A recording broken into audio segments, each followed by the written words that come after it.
द्वारा जनहित में जारी।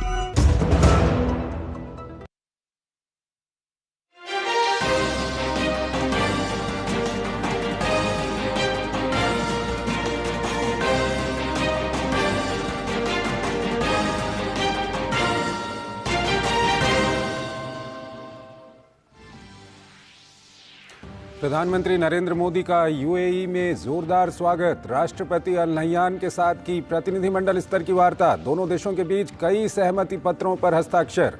यूपीआई से जुड़ी साझेदारी की शुरुआत।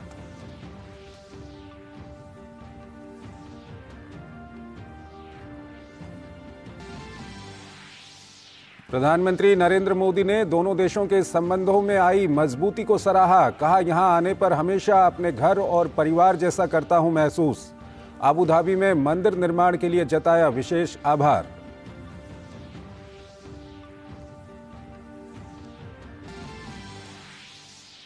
भारतीय समुदाय ने मोदी है तो मुमकिन है जैसे नारों से पीएम मोदी का किया भव्य स्वागत।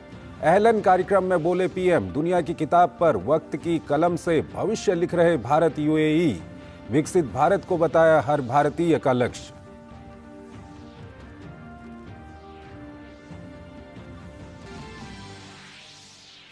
सरकार ने प्रदर्शनकारी किसानों से बातचीत के जरिए रास्ता निकालने का किया आग्रह। केंद्रीय मंत्री अनुराग सिंह ठाकुर ने कहा, बातचीत के दरवाजे सदा खुले।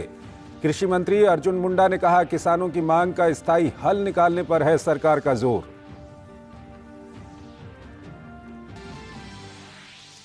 प्रदर्शनकारी किसानों ने हरियाणा पंजाब शंभू सीमा पर तोड़ा सेफ्टी बैरियर। पुलिस ने छोड़े आंसू गैस के गोले।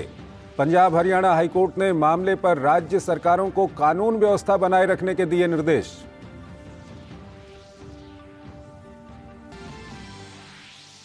पश्चिम बंगाल के संदेशखाली में पुलिस ने भाजपा कार्यकर्ताओं पर किया लाठीचार्ज। महिला उत्पीड़न के खिलाफ पार्टी का मार्च। टीएमसी को कलकत्ता हाईकोर्ट में झटका। रद्द की बशीरहाट में लगी धारा 144।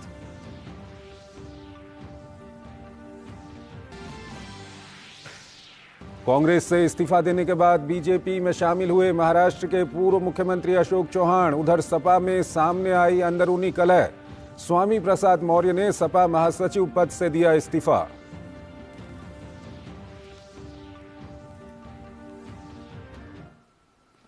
नमस्कार, डीडी न्यूज में आपका स्वागत है। मैं हूं चंद्रशेखर जोशी और आइए अब खबरों को विस्तार से देखते हैं। अबू धाबी का जायद स्पोर्ट्स सिटी स्टेडियम भारत माता की जय के नारों से गूंज उठा। मौका था अहलन मोदी कार्यक्रम का, जिसे देश के प्रधानमंत्री नरेंद्र मोदी ने आत्मीयता के भाव के साथ संबोधित किया। उन्होंने भारत और यूएई के बीच संबंधों की जमकर तारीफ की। उन्होंने भारत यूएई संबंध जिंदाबाद के नारे भी लगवाए। पीएम मोदी ने कार्यक्रम में शामिल हुए भारतीय समुदाय के प्रति आभार व्यक्त किया। उन्होंने कहा कि भारत यूएई की दोस्ती जितनी जमीन पर मजबूत है, उतना ही उसका परचम अंतरिक्ष में भी लहरा रहा है। भारत यूएई की दोस्ती जितनी जमीन पर मजबूत है, उतना ही उसका परचम अंतरिक्ष में भी लहरा रहा है। मैं इंटरनेशनल स्पेस स्टेशन में 6 महीने बिताने वाले पहले अमीरात के एस्ट्रोनॉट सुल्तान अल नयादी को भारत की तरफ से बधाई देता हूं। उन्होंने इंटरनेशनल योगा डे और इंडिपेंडेंस डे पर भारत को स्पेस से शुभकामनाएं भेजी। इसके लिए भी मैं उन्हें धन्यवाद देता हूं। प्रधानमंत्री नरेंद्र मोदी ने कहा कि भारत और यूएई का रिश्ता अभूतपूर्व ऊंचाई पर पहुंच रहा है। आज यूएई भारत का तीसरा बड़ा व्यावसायिक साझेदार है, 7वां बड़ा निवेशक है।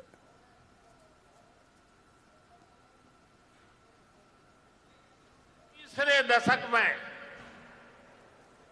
भारत और यूएई का रिश्ता एक अभूतपूर्व ऊंचाई पर पहुंच रहा है। हम एक दूसरे की प्रोग्रेस में पार्टनर हैं। हमारा रिश्ता टैलेंट का है, इनोवेशन का है, कल्चर का है। बीते समय में हमने हर दिशा में अपने संबंधों को नई ऊर्जा दी है। हम दोनों देश साथ मिलकर चले हैं, साथ मिलकर आगे बढ़े। आज यूएई भारत का तीसरा बड़ा ट्रेड पार्टनर है। आज यूएई सातवां बड़ा इन्वेस्टर है। हम दोनों देश ईज ऑफ लिविंग और ईज ऑफ डूइंग बिजनेस दोनों में बहुत अधिक सहयोग कर रहे हैं। पीएम मोदी ने बताया कि भारत के सहयोग से यूएई को अपनी घरेलू कार्ड प्रणाली को तैयार करने में मदद मिली है। उन्होंने कहा कि जल्द ही यूएई में यूपीआई शुरू होने वाला है। हमने यूएई के साथ अपने रुपे कार्ड स्टैक को शेयर किया है। इससे यूएई को अपना डोमेस्टिक कार्ड सिस्टम डेवलप करने में मदद मिली है। और जानते हैं, भारत के सहयोग से बने कार्ड सिस्टम का यूएई ने क्या नाम रखा है? यूएई ने नाम रखा है जीवन। कितना खूबसूरत नाम दिया है यूएई ने। जल्द ही यूएई में भी यूपीआई शुरू होने वाला है। इससे यूएई और भारतीय अकाउंट्स के बीच सीमलेस पेमेंट संभव हो पाएगी। इससे आप भारत में अपने परिवार के लोगों को और आसानी से पैसे भेज पाएंगे। प्रधानमंत्री नरेंद्र मोदी ने अहलन मोदी कार्यक्रम में हिस्सा लेने आए भारतीयों का अभिवादन किया। वो जायद स्पोर्ट्स सिटी स्टेडियम में जीप में सवार हुए और हाथ हिलाकर लोगों के प्रति अपना आभार व्यक्त किया।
इससे पहले प्रधानमंत्री नरेंद्र मोदी ने आज संयुक्त अरब अमीरात के राष्ट्रपति शेख मोहम्मद बिन जायद अल नहयान के साथ सहयोग और साझेदारी बढ़ाने के उद्देश्य से विभिन्न विषयों पर सार्थक चर्चा की। दोनों देशों के बीच सहयोग की नींव को मजबूत करने के लिए कई समझौतों और समझौता ज्ञापनों का आदान प्रदान किया गया। इनमें द्विपक्षीय निवेश, इलेक्ट्रिकल इंटरकनेक्शन और व्यापार, भारत पश्चिम एशिया आर्थिक गलियारा, डिजिटल बुनियादी ढांचा परियोजनाएं, राष्ट्रीय अभिलेखागार, विरासत और संग्रहालयों के बीच सहयोग, भुगतान प्लेटफॉर्म्स और घरेलू डेबिट और क्रेडिट कार्डों को परस्पर जोड़ने से संबंधित समझौते शामिल रहे। गर्मजोशी भरी ये मुलाकात भारत और संयुक्त अरब अमीरात के मजबूत रिश्तों को दिखा रही है। यूएई दौरे पर अबू धाबी पहुंचे पीएम मोदी का स्वागत करने के लिए स्वयं राष्ट्रपति मोहम्मद बिन जायद अल नहयान मौजूद थे। पीएम का अभिनंदन बेहद शानदार रहा।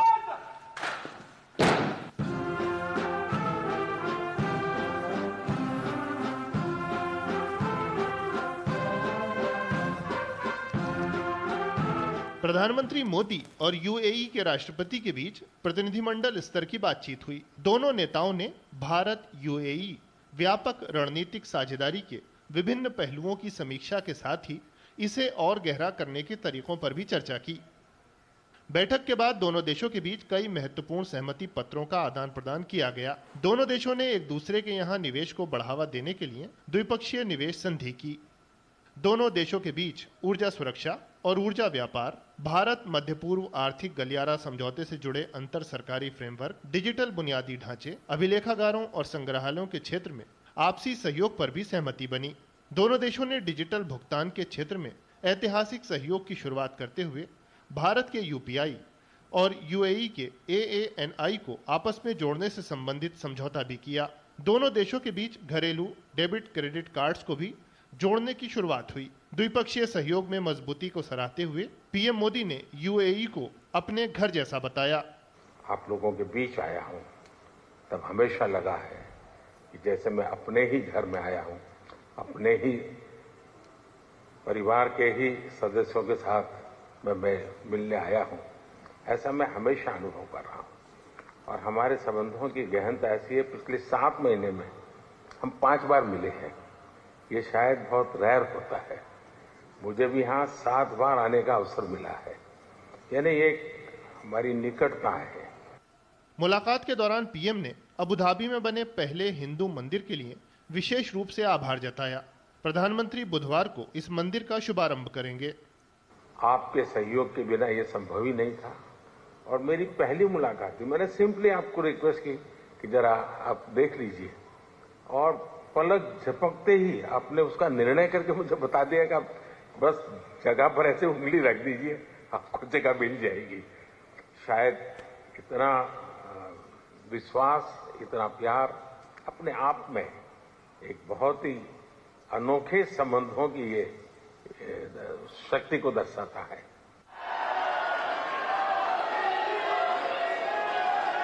प्रधानमंत्री के दौरे को लेकर भारतीय समुदाय में भी जबरदस्त उत्साह है। अबू धाबी में होटल पहुंचने पर प्रधानमंत्री का भव्य स्वागत किया गया। पीएम के अभिनंदन के लिए भारी भीड़ उमड़ी। अपने बीच पीएम मोदी को पाकर लोगों का उत्साह आसमान से बातें कर रहा था। पूरी फिजा भारत माता की जय और मोदी मोदी के नारों से गूंज उठी। लोगों से मिले इस प्रेम और स्नेह पर पीएम मोदी ने आभार जताया।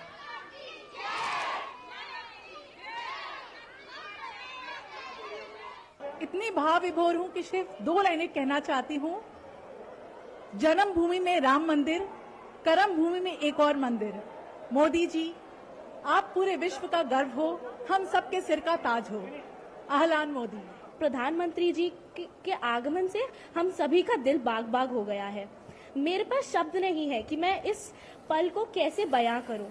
मैं इतना ही कहना चाहूंगी, पर यह पल सच्ची में बहुत सुनहरा और खुशी का पल था। मैं जिंदगी भर याद रखूंगी। पीएम का यह दौरा भारत और यूएई के संबंधों में बढ़ती घनिष्ठता को तो दिखा ही रहा है, साथ ही विभिन्न क्षेत्रों में सहयोग के नए द्वार भी खोल रहा है। अश्वनी मिश्र और मेघना देव के साथ ब्यूरो रिपोर्ट, डीडी न्यूज।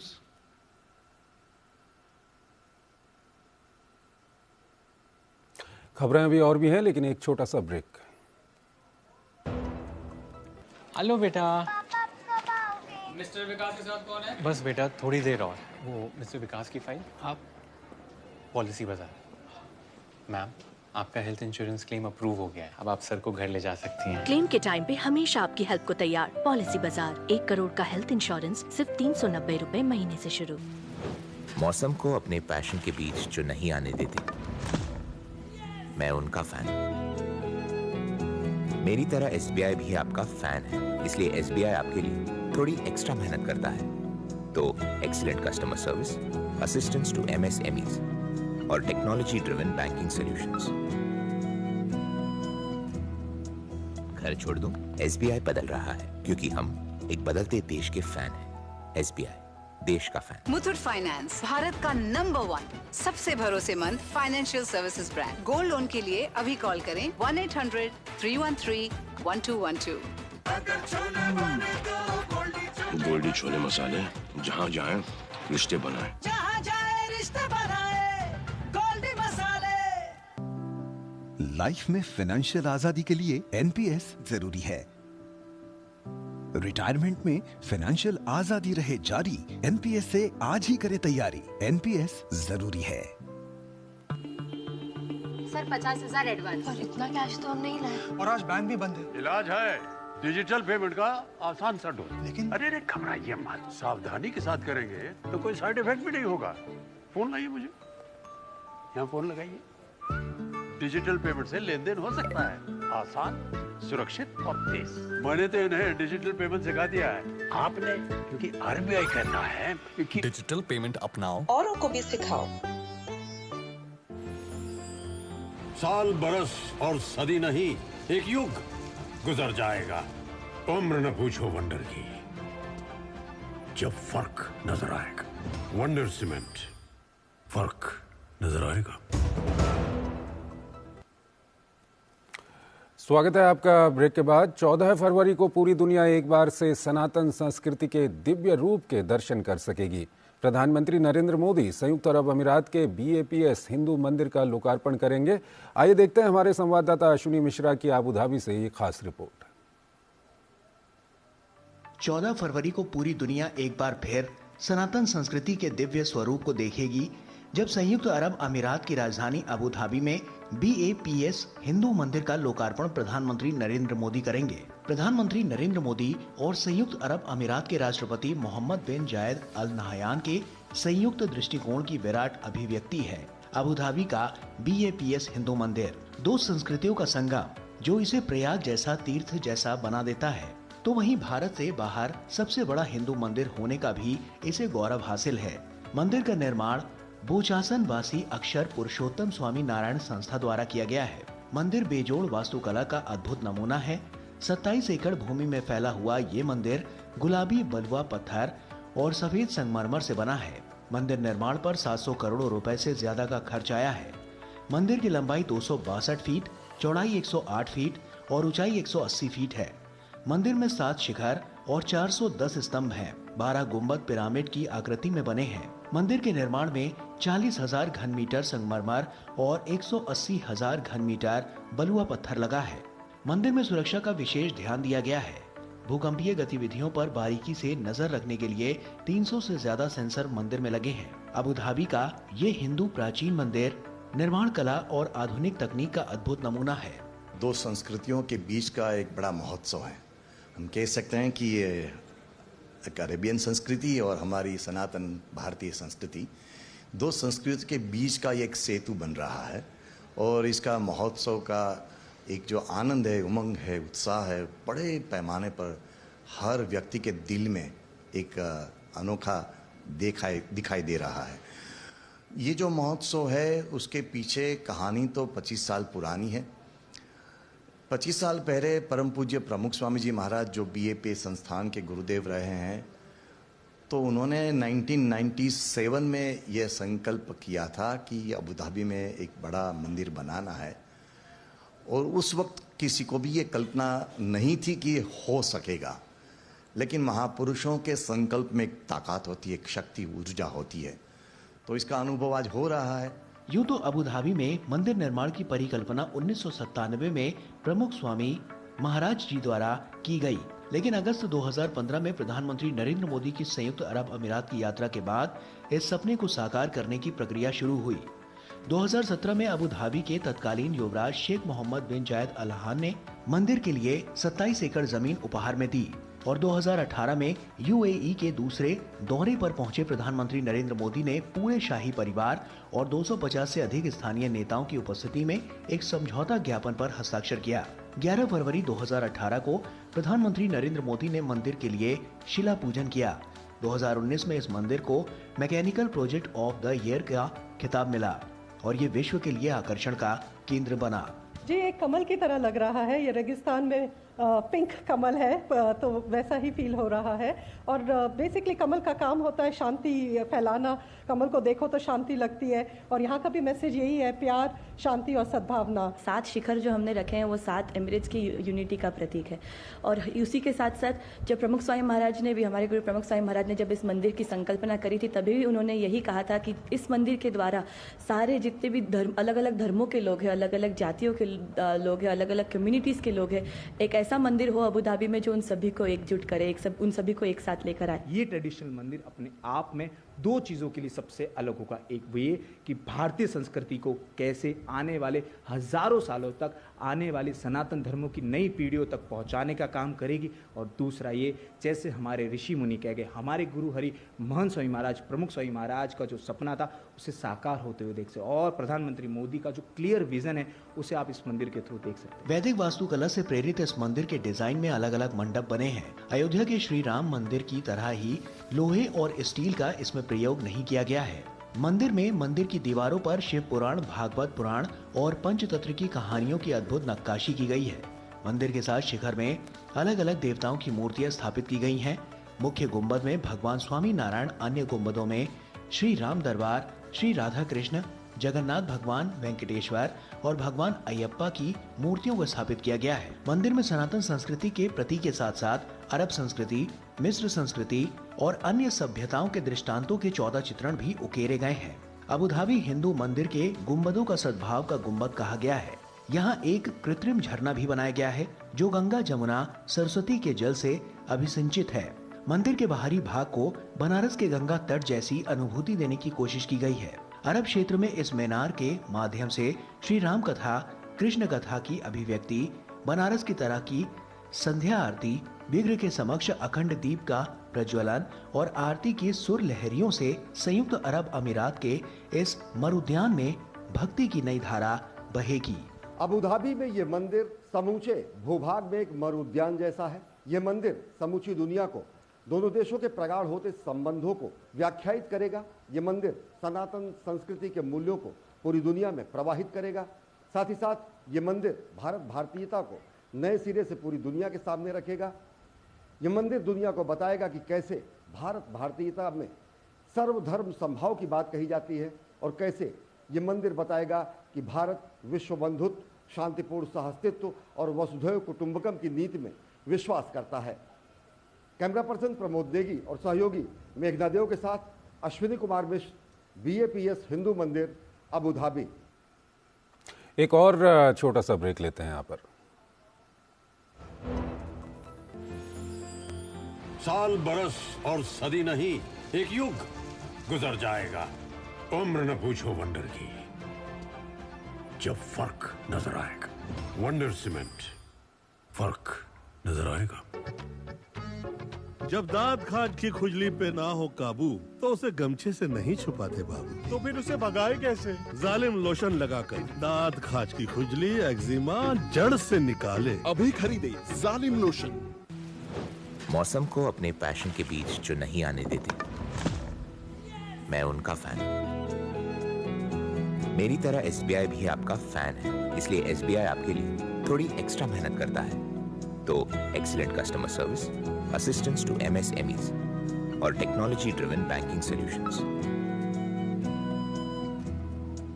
घर छोड़ दूं, SBI बदल रहा है क्योंकि हम एक बदलते देश के फैन हैं। SBI, देश का फैन।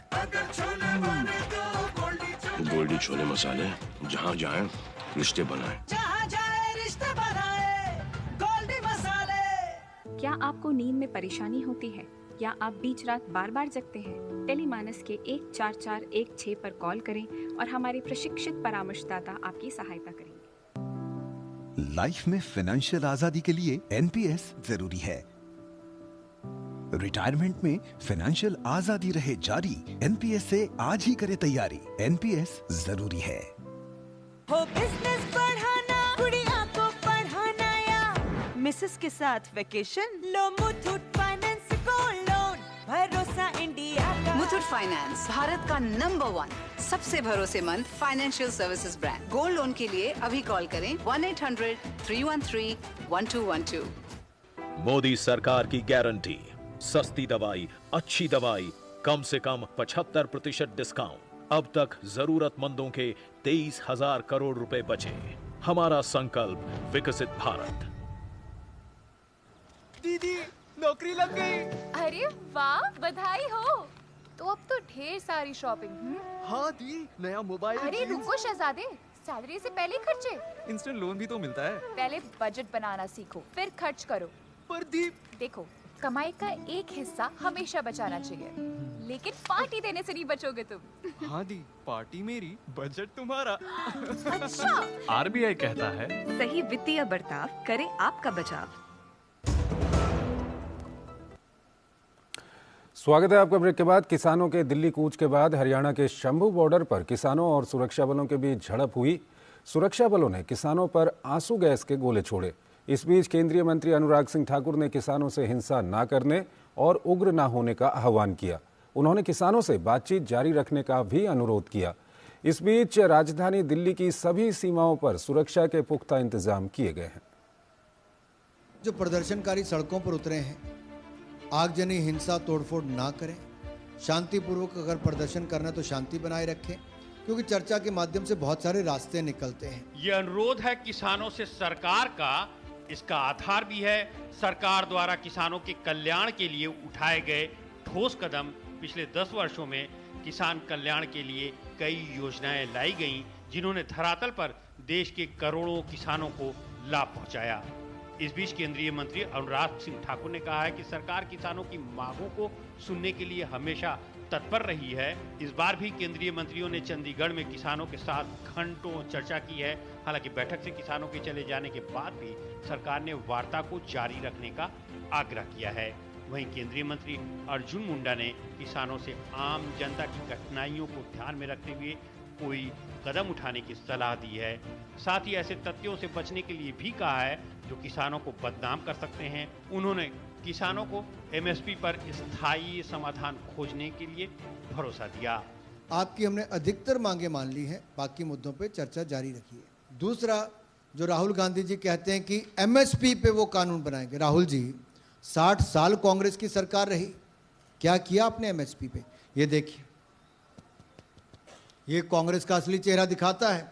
यूपीए के 10 साल में कुल मिला के 5,50,000 करोड़ रुपया कांग्रेस ने खर्च किया, यानी कि किसानों को सिर्फ 5,50,000 करोड़ रुपया मिला 10 साल में। यूपीए के 3 गुना से ज़्यादा पैसा मोदी सरकार ने किसानों को दिया, खरीद भी दुगने से ज़्यादा और दाम भी। ये हमने स्वामीनाथन कमेटी की रिपोर्ट को लागू किया, लागत प्लस 50% मुनाफा सुनिश्चित किया। देखिए, मैं आम किसान से पहले तो ये निवेदन करूंगा कि आम जनता की बातों को, आम जनता के कठिनाइयों को भी समझते हुए और ये ध्यान में रखते हुए कि कोई ऐसे तत्व इस तरह के घटनाओं को बढ़ावा दे करके किसानों को बदनाम कर सकता है। इस बीच किसानों के दिल्ली कूच के मद्देनजर हरियाणा और दिल्ली में सुरक्षा के कड़े इंतजाम किए गए हैं। पंजाब हरियाणा शंभू सीमा पर प्रदर्शनकारी किसानों को तितर बितर करने के लिए पुलिस ने आंसू गैस के गोले छोड़े। इधर दिल्ली की सभी सीमाओं को सील कर दिया गया है। हर जगह पुलिस और सुरक्षा बल पूरी तरह मुस्तैद हैं। दिल्ली की सीमा पर पुलिस का सघन चेकिंग अभियान भी जारी है। सुरक्षा के मद्देनजर पुलिस पूरी तरह तैयार है। आपने देखा होगा जगह जगह बड़े बड़े लाउड हेलर्स लगे हैं। हम बात करेंगे, शांति व्यवस्था से बात करने की हमें पूरी कोशिश है कि ये हम इसको निपट लें। अलग अलग जगह पर बैरिकेड्स और जो हमारे अलग अलग ब्लॉकेट्स हैं वो लगाए गए हैं। हमें पूरी उम्मीद है कि ये हम बड़े सक्षम हैं कि इसको रोकें। कमिश्नरेट गौतम बुद्ध नगर की पुलिस के द्वारा बॉर्डर सील कर दिए गए हैं। सारे बॉर्डरों पर बैरियर लगा के चेकिंग फ्रिस्किंग हो रही, पर्याप्त मात्रा में फोर्स लगाई गई है, जिसके तहत पीएससी लोकल पुलिस के साथ साथ हमारी जो स्पेशल टीम है उसको लगाया गया है। यहाँ जो अपना जिला झज्जर में बहादुरगढ़ बॉर्डर पर जो टिकरी बॉर्डर है, इस पर जो पुलिस की तरफ से तैयारियां हैं वो सुरक्षा की दृष्टि से कंप्लीट जो तैयारियां वो की गई है और ड्यूटियां लगाई गई। दिल्ली से सटी सीमाओं पर यातायात बढ़ने के कारण गाड़ियों के रूट भी बदले जा रहे हैं। किसानों के दिल्ली कूच के ऐलान के बाद कई जगह पर लगाई गई बैरिकेडिंग से लोगों को जाम के झाम से जूझना पड़ रहा है। मेरे बच्चे की हार्ट सर्जरी है, हरियाणा में है सर, वहाँ संजीवनी हॉस्पिटल में पलवल में। इसलिए इसी सिलसिले में आए हैं। तो यहाँ पे था किसान आंदोलन और इससे हमें थोड़ी तकलीफ पहुँची है यहाँ तक पहुँचते। कुछ पब्लिक के बारे में भी सोचा, जैसे पब्लिक इतनी दूर से चल के आ रही है, साथ में छोटे छोटे बच्चे, एकदम ही पता चल रहा है कि भाई कि बसों से उतरो और जाओ पैदल। या अगर आप आंदोलन कर रहे हो तो उसकी आगे वाली चीज़ों के बारे में भी सोच के चलना चाहिए कि आगे लोगों को क्या क्या दिक्कत हो सकती है। हालांकि सरकार बातचीत के जरिए समाधान ढूंढने की बात कह रही है, फिर भी किसान संगठन दिल्ली कूच करने पर अड़े हुए हैं और आगे बढ़ने की नाकाम कोशिश कर रहे हैं। सुरक्षा व्यवस्था के मुस्तैद होने के कारण उन्हें आगे बढ़ना काफ़ी मुश्किल हो रहा है। बातचीत के जरिए समाधान निकालने से किसानों का जायज़ हक भी मिलेगा और दिल्ली समेत दूसरे राज्यों के लोगों को ट्रैफिक समेत दूसरी परेशानियों से भी निजात मिलेगी। Bureau report, DD news. तो इस बुलेटिन में फिलहाल इतना ही। आप बने रहिए डीडी न्यूज़ के साथ। नमस्कार।